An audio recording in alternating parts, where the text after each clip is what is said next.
Olá, este grupo é formado pela Carolina Santana, Luísa Vitória e Sabrina Barbeta.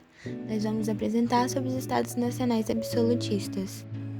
Bom, primeiramente é muito importante a gente saber o que o absolutismo significa e o que ela traz de significados nos tempos passados. A gente pode definir o absolutismo como um poder dos reis europeus que no século VIII desenvolveram seu reinado a partir da conquista do poder, em que com o surgimento dos estados nacionais, a forma do governo utilizado na Idade Média, os feudos senhoriais, foi ultrapassada e essa nova forma, os estados nacionais, passaram a vigorar, assim sendo o poder centralizado do rei. Para que esse tal poder absoluto fosse realmente preponderante, o rei precisava se impor por meio da força militar. Ele também cobrava certa quantidade de impostos e também por afirmativas que justificavam a sua estadia ali no poder. Agora, entrando num contexto mais histórico e mais detalhado, no período em que o Estado Nacional passou a consolidar suas fronteiras e demandas a partir do surgimento da forte classe mercantil, a burguesia, foi visto que seria necessário um representante defensor de seus interesses. Então, isso levou a figura do rei como principal fonte ali, sendo este único e pela nação na hora de tomar uma decisão que tinha uma relação com o coletivo. Por esse motivo, o rei determinava a organização das leis, ele também era responsável pela criação de impostos e também delimitava e empregava a justiça, além de muitos outros deveres que relacionam o povo com o seu poder. Nesse período, houve o surgimento da burocracia, que, apesar de tudo, o rei não conseguia estar em tudo a todo momento, fazendo tudo, então ele precisava de uma ajuda na hora de administração do seu estado, Então a burocracia era essa ajuda que ele precisava. Ela seria então a forma do governo que era responsável por ajudar o rei na organização administrativa da nação-estado. Assim, podia controlar e criar tributações para bancarem suas guerras. Assim, o rei, então, ele podia criar tributações para bancar as suas guerras e os seus interesses, sem que houvesse uma aprovação de alguém maior. O Estado, então, ele intervia fortemente e frequentemente na economia e adotou uma política conhecida como mercantilismo, que a gente vai falar mais no decorrer do trabalho. A partir dessa prática adotada, a monarquia tinha um desejo de alcançar um desenvolvimento maior na economia do Estado, acumulando as riquezas para que isso fosse possível.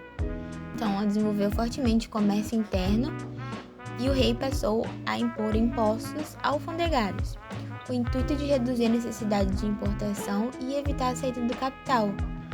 Então, isso acabou unificando e criando um padrão cultural e econômico ali na região. Ele criou uma moeda específica para isso e um idioma oficial do Estado-nação. Então, como o absolutismo não possuía um segmento correto, porque eram vários estados-nações que adotavam esse tipo de governo, os reis faziam suas modificações de acordo com o que lhes favoreciam.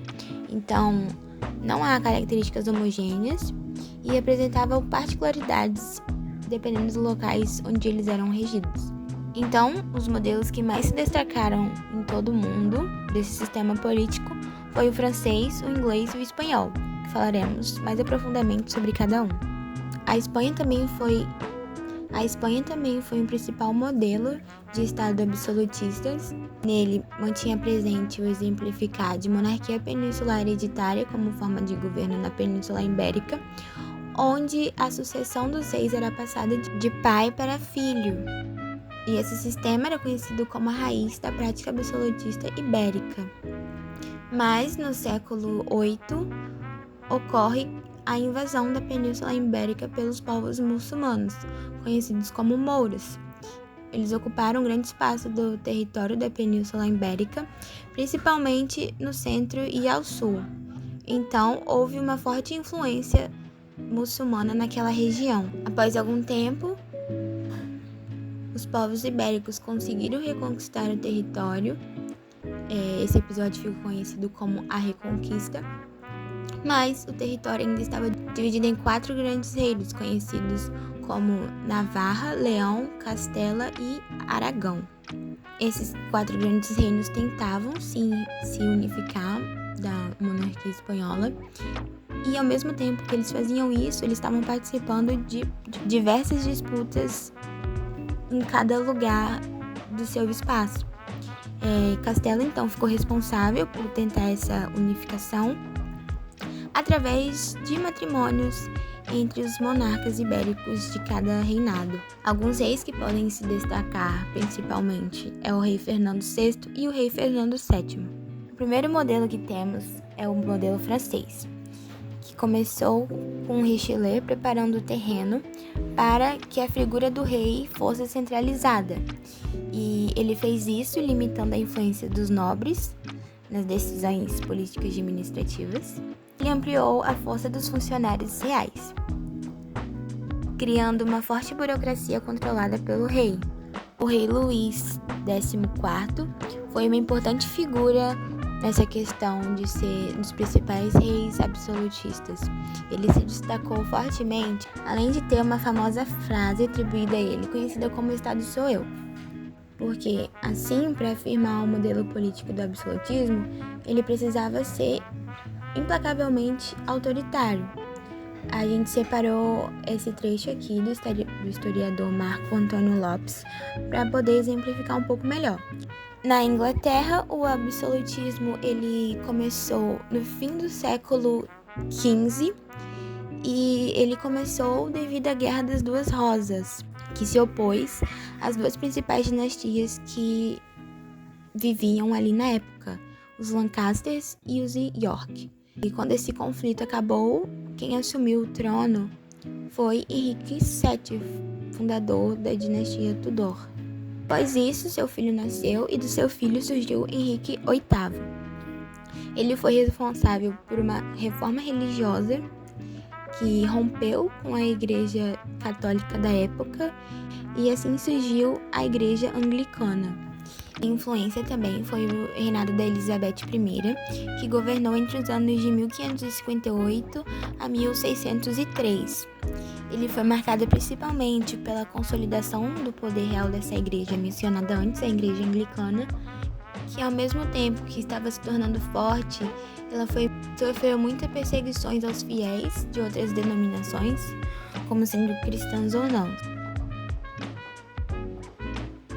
Bom, falando agora a respeito da face econômica dos regimes absolutistas, formou-se uma política nos estados modernos chamada mercantilismo, que tinha a intervenção estatal, e essa política tinha como objetivo fortalecer o poder do rei e de seu país através do acúmulo de riquezas, além de beneficiar a burguesia.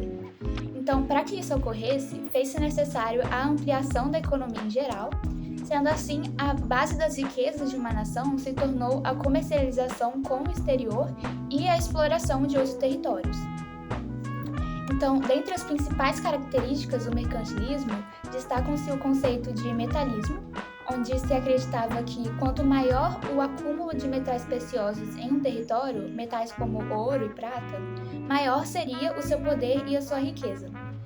Também tinha a ideia de balança comercial favorável, em que a riqueza de uma nação ela seria alcançada se ela fosse capaz de exportar mais produtos do que importar, ou seja, entrar mais riquezas do que sair. Dessa forma, ações para incentivo a manufaturas foram criadas como uma maneira de manter a riqueza do país e de atrair vendas para estrangeiros. E, além disso, o governo criou o protecionismo alfandegário, onde produtos vindos do exterior sofriam altas taxas de juros, como uma forma de evitar a saída de moedas para alguma outra nação.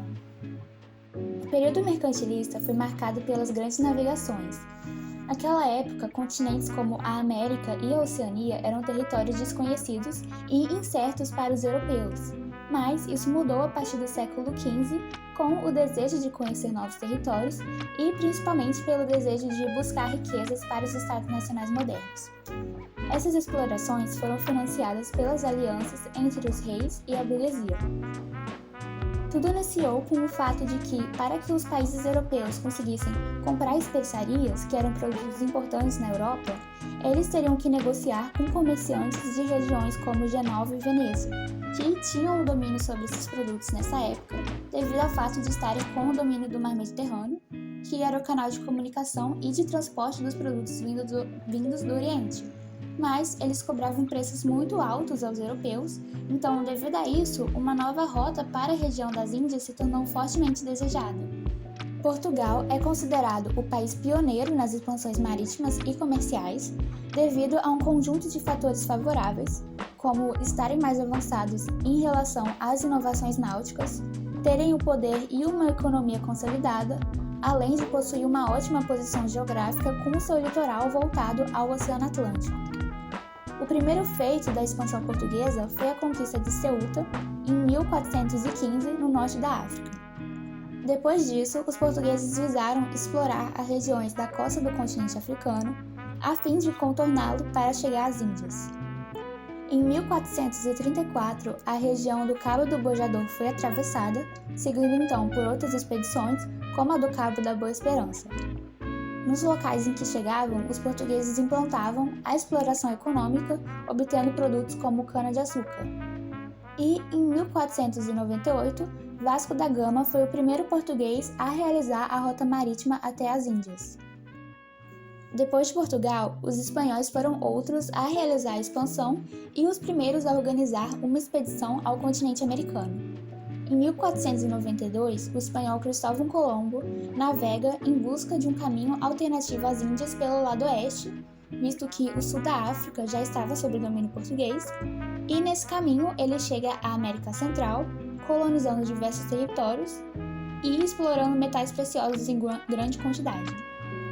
Com a expansão espanhola, o país se tornou uma certa concorrência a Portugal e ambos estabeleceram acordos em relação aos territórios que poderiam ser explorados.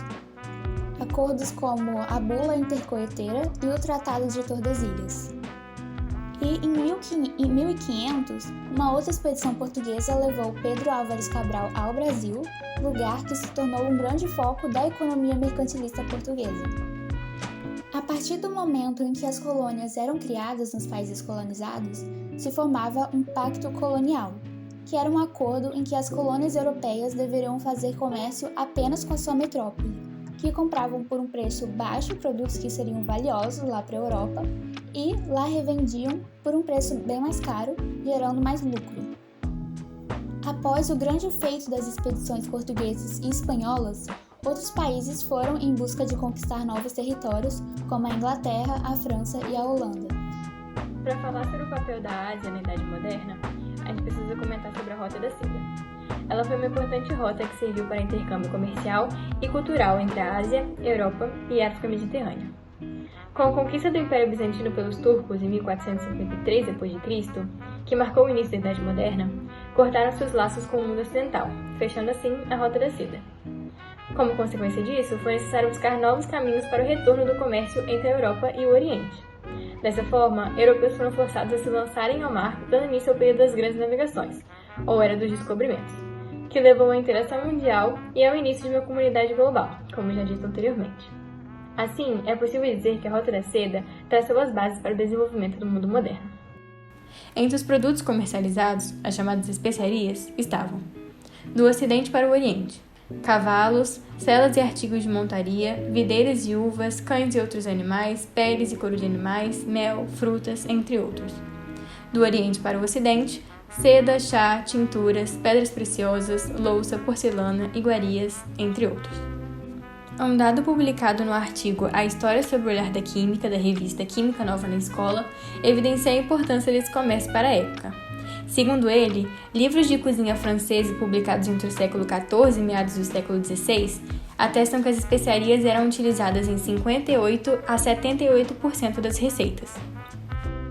Traçando um comparativo com a atualidade, a Ásia segue apresentando destaque na economia e comércio mundial, abrigando aproximadamente 60% da população e 26% da economia global. A exemplo disso, tem-se a Associação das Nações do Sudeste Asiático, bloco que, se fosse um mercado único, seria a quinta maior economia do mundo. Além disso, a importância econômica dos países membros é notável para o Brasil, sendo o quarto maior parceiro comercial do país. Vale lembrar também que a China é a principal economia desse continente e é segunda no mundo, seguida pelo Japão. Ainda, a República Popular da China é a nação mais populosa do mundo e também a terceira maior em expansão territorial.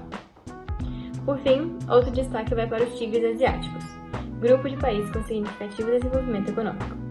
Exportando produtos com alto valor agregado, produtos eletrônicos, tecnológicos e automóveis, conseguiram no decorrer dos anos acumular capital. Ademais, é válido mencionar que, entre as nações do grupo, a Coreia do Sul alcançou maior emancipação e autonomia econômica.